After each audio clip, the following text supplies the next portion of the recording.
Trying my hand at knurling again, and I got the squeeze knurler out.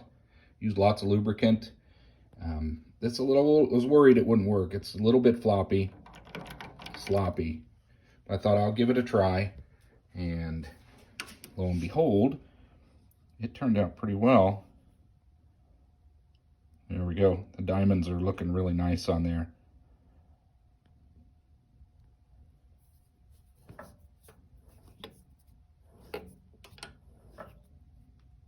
Looks pretty good. Good enough for my project anyway. Yeah, I like that. I do think that this is a little bit of sloppy, needs to be taken out of it, but overall, worked out.